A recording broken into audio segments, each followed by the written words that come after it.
Halo WNS Velas, kembali lagi di WNS in Minutes, kali ini bersama saya, Kerstan Yanirawan. Pada kesempatan kali ini, kami ingin update topik tentang yang mungkin topiknya ini di awal tuh kedengarannya agak teknis ya, contoh sebenarnya cukup relevan dengan isu yang sering dibicarakan belakangan ini, yaitu transisi energi dan arah kebijakan energi di Indonesia.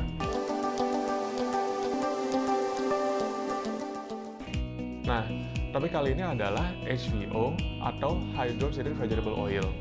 Di Indonesia sendiri, HVO itu mulai dikenal lewat renewable atau biodiesel milik Pertamina. Nah, kalau cuma dilihat sekilas, HVO itu emang kesannya cuma seperti solar biasa.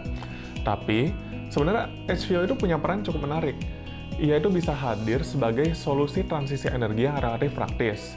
Praktis karena ia bisa membantu menurunkan emisi tanpa perlu repot ganti mesin ataupun infrastruktur yang sudah ada. Nah, kalau bicara soal potensinya, Indonesia sebenarnya punya banyak modal awal. Sebagai produsen kelapa sawit terbesar di dunia, Indonesia punya pasokan minyak nabati yang sangat besar, yang bisa dimanfaatkan sebagai bahan baku utama HVO.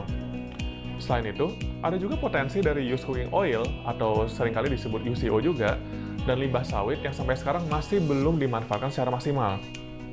Nah, kalau dari sisi kebijakan sendiri, pemerintah juga terlihat cukup konsisten dalam mendorong penggunaan bahan bakar nabati, mulai dari implementasi B30, rencana transisi ke B40, dan sampai target menuju B50, semuanya ini menunjukkan arah kebijakan yang cukup jelas untuk menekan emisi di sektor energi.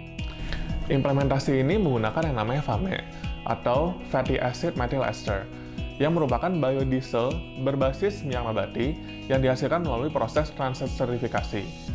Menariknya lagi, HVO ini punya karakter sebagai drop-in fuel. Artinya, bahan bakar ini bisa langsung digunakan tanpa perlu modifikasi mesin.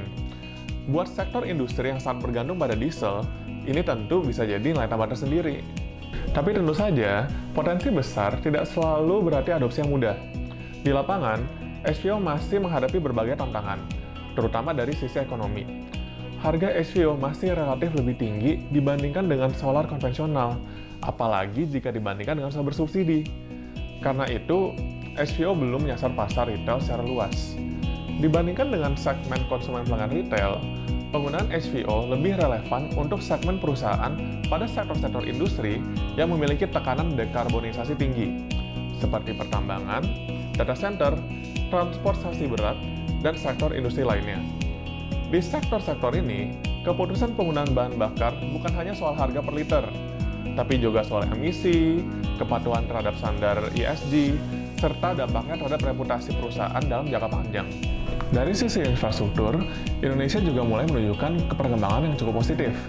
Pertamina telah mengoperasikan fasilitas HVO dan Sustainable Aviation Fuel atau SAF di Cilacap, termasuk pengembangan yang berbasis used cooking oil. Hal ini menunjukkan bahwa HVO di Indonesia itu udah mulai memasuki tahap operasional awal, bukan hanya masih sekedar wacana. Namun ya, jika dibandingkan dengan total konsumsi diesel nasional, kapasitas produksi HVO saat ini masih tergolong terbatas. Artinya, tanpa adanya ekspansi kapasitas dan dukungan kebijakan yang lebih kuat, kontribusi HVO secara sistemik belum akan terwujud. Nah, gimana sih supaya implementasi HVO ini bisa direalisasikan? Supaya implementasi HVO bisa berkembang lebih luas di Indonesia, ada beberapa hal yang perlu dipersiapkan. Yang pertama, itu adalah kejelasan kebijakan. Pemerintah perlu memperjelas posisi HVO dalam kerangka energi nasional. Apakah akan menjadi pelengkap biodiesel seperti FAME, atau difokuskan sebagai solusi untuk sektor tertentu? Skema mandatory terbatas, misalnya untuk solar non-subsidi atau sektor industri berat, bisa menjadi langkah awal yang cukup realistis. Kedua, dukungan dari sisi keekonomian. Tanpa adanya mekanisme insentif, baik berupa subsidi selisih harga, tax credit, maupun skema berbasis pengurangan emisi, HVO akan sulit bersaing dengan solar fosil yang masih disubsidi. Nah, ketiga, kesiapan feedstock dan tata kelola. Pengelolaan used cooking oil, penerapan standar kualitas bahan baku, serta kepastian pasokan perlu dibangun secara lebih terstruktur agar biaya produksi bisa ditekan dan skala produksi dapat meningkat. Nah, yang terakhir itu adalah edukasi pasar. Industri perlu melihat HVO tidak hanya dari sisi harga per liter, tetapi juga dari manfaat jangka panjangnya, seperti pengurangan emisi, potensi efisiensi mesin, dan peningkatan kredibilitas ESG. Secara keseluruhan, SVO menawarkan peluang yang cukup menarik dalam proses transisi energi di Indonesia. SVO bukan hadir untuk langsung menggantikan bahan bakar fosil, tetapi berperan sebagai jembatan transisi menuju sistem energi dengan emisi yang lebih rendah. Indonesia sendiri memiliki modal awal yang kuat, mulai dari ketersediaan sumber daya, pengalaman dalam kebijakan biodiesel, hingga infrastruktur awal yang sudah mulai terbentuk. Ke depan, tantangan utamanya terletak pada kejelasan kebijakan, dukungan keekonomian, dan kesiapan untuk melakukan scaling. Bagi pelaku industri dan pembuat kebijakan, pembahasannya kini bukan lagi soal apakah HVO bisa dilakukan, melainkan bagaimana dan kapan integrasi ini bisa dilakukan secara realistis, baik dari sisi teknis, keekonomian, maupun kepatuhan regulasi. Di titik inilah diskusi yang tepat, berbasis data, dan konteks industri menjadi krusial. Dan untuk itu, YNS terbuka untuk membantu menjembatani kebutuhan industri dengan arah kebijakan dan kesiapan pasar yang ada.